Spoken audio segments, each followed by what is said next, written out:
Assalamualaikum warahmatullahi wabarakatuh. Kami dari kelompok 1 akan menjelaskan materi tentang faktor-faktor yang mempengaruhi pertumbuhan dan perkembangan manusia. Sebelumnya, perkenalkan terlebih dahulu, saya Ardela Citra dan kedua teman saya yaitu Tia Maya Novrianti dan Putri Wulandari. Tugas ini kami buat untuk memenuhi tugas pada mata kuliah Psikologi Pendidikan. Untuk pembahasannya lebih lanjut, silakan simak video berikut ini. Langsung saja kita ke pembahasan. Faktor-faktor yang mempengaruhi pertumbuhan dan perkembangan manusia itu ada dua. Yang pertama yaitu faktor pembawaan atau keturunan atau juga disebut dengan hereditas. Kemudian yang kedua adalah faktor lingkungan. Di sini saya akan menjelaskan terlebih dahulu apa itu lingkungan, pembawaan, dan apa itu keturunan. Langsung saja kita ke pembahasan yang pertama yaitu pembawaan. Pembawaan ialah seluruh kemungkinan-kemungkinan atau kesanggupan-kesanggupan yang terdapat pada suatu individu dan yang selama masa perkembangannya benar-benar dapat diwujudkan atau direalisasikan. Sehingga bisa dikatakan bahwa pembawaan merupakan potensi yang dapat diwujudkan. Manusia sejak dilahirkan telah mempunyai kesanggupan untuk dapat berjalan, potensi untuk berkata-kata atau berbicara, dan lain sebagainya. Setiap potensi tersebut tidak begitu saja dapat direalisasikan, dibutuhkan latihan-latihan sehingga mengalami perkembangan. Kemudian yang kedua yaitu lingkungan. Lingkungan atau environment ialah meliputi semua kondisi-kondisi dalam dunia ini yang dalam cara-cara tertentu mempengaruhi tingkah laku kita, pertumbuhan kita, perkembangan kita, atau life process kita.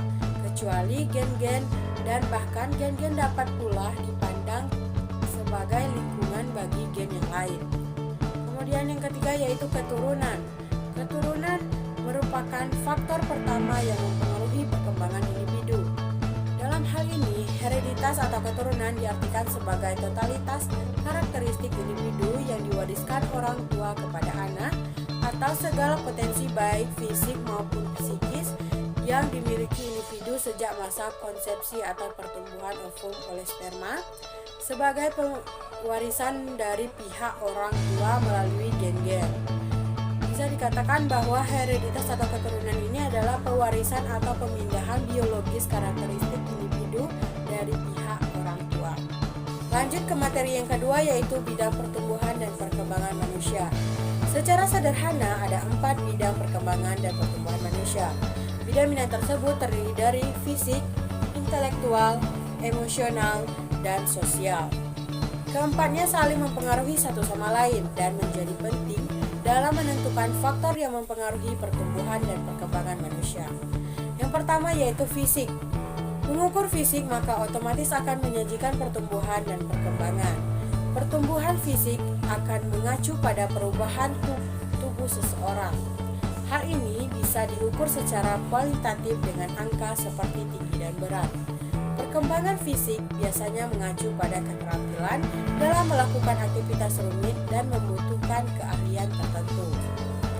Perkembangan fisik seseorang biasanya terkait dengan keterampilan motorik halus dan kasar. Keterampilan ini juga akan terkait dengan ukuran dan kekuatan otot seseorang. Perkembangan fisik mengikuti usia seseorang.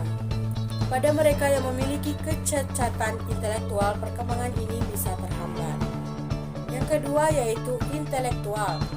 Tumbuh kembang manusia juga akan tergantung pada faktor intelektual yang dimilikinya.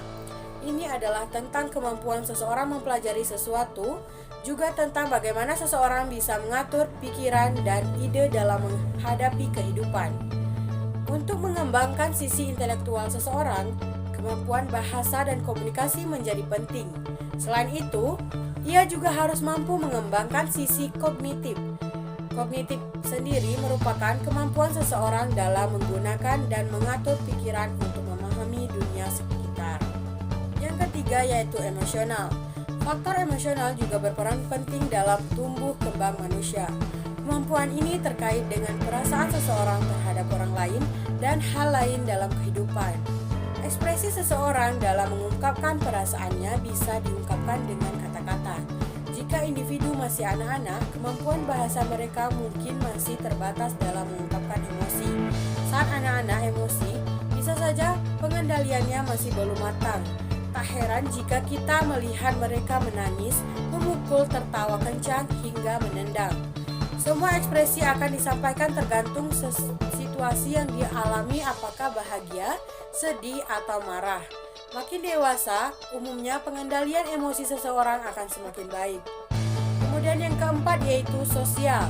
Sisi sosial juga penting sebab dalam perjalanan kehidupan seseorang, kemampuan ini penting dalam membina hubungan dengan orang lain dan berbagai lingkungan dan situasi. Sadar atau tidak, seseorang sudah menjalin hubungan sosial sejak mereka masih kecil. Banyak yang menganggap bahwa keterampilan ini merupakan salah satu syarat keberhasilan seseorang mengurangi kehidupan. Dalam perjalanan hidupnya, seseorang akan mempelajari kemampuan ini dengan berbagai cara. Yang pertama, menghargai pendapat dan perasaan orang lain. Yang kedua, berbagi dengan sesama. Yang ketiga, berkomunikasi dengan orang lain. Dan yang keempat, menjalin persahabatan. Perbedaan pembawaan dan keturunan. Yang pertama, di dalam pembawaan, seluruh potensi yang terdapat pada suatu individu yang sudah ada sejak dilahirkan, yang selama masa perkembangannya benar-benar dapat diwujudkan. Sedangkan di dalam keturunan, sifatnya baik fisik maupun psikis ada pada seseorang diwariskan dengan melalui sel-sel generasi yang satu ke generasi yang lainnya. Yang kedua, potensi umum atau yang dimiliki semua orang. Contohnya, potensi untuk dapat berjalan, potensi untuk dapat berkata-kata atau berbicara, dan lain-lainnya. Sedangkan di dalam keturunan, potensinya bersifat khusus atau yang tidak dimiliki semua orang karena faktor keturunannya. Contohnya kesehatan, kondisi fisik, dan lain-lainnya. Untuk bentuk pembawaan dan pengaruh lingkungan. Pembawaan dibagi menjadi 4, yaitu yang pertama, pembawaan jenis yang berkaitan dengan bentuk badan, anggota tubuh, intelijensi, dan lain-lainnya. Yang kedua, pembawaan ras. Pembawaan keturunan melalui ras misalnya Jerman, mamalia, negro, dan lain-lainnya. Yang ketiga, pembawaan jenis kelamin. Sudah jelas bahwa setiap makhluk memiliki jenis kelamin yang berbeda, yaitu jenis kelamin perempuan dan jenis kelamin laki-laki. Yang keempat, pembawaan individual meliputi watak, intelijensi, dan lain-lainnya. Di antara pembawaan tersebut, yang paling dipengaruhi oleh keturunan yaitu pembawaan ras, pembawaan jenis, dan pembawaan jenis kelamin. Sedangkan pembawaan individual lebih dipengaruhi oleh lingkungan. Baiklah, saya akan melanjutkan materi dari Tia Maya Noprati. Jenis-jenis lingkungan. Lingkungan keluarga. Keluarga merupakan lingkungan pertama yang memberikan pengaruh terhadap beberapa aspek perkembangan anak. Sosial kondisi dan tata cara kehidupan keluarga merupakan lingkungan yang kondusif bagi anak. Orang tua memegang peran yang istimewa dalam hal informasi dan cermin tentang diri seseorang. Lingkungan sosial masyarakat.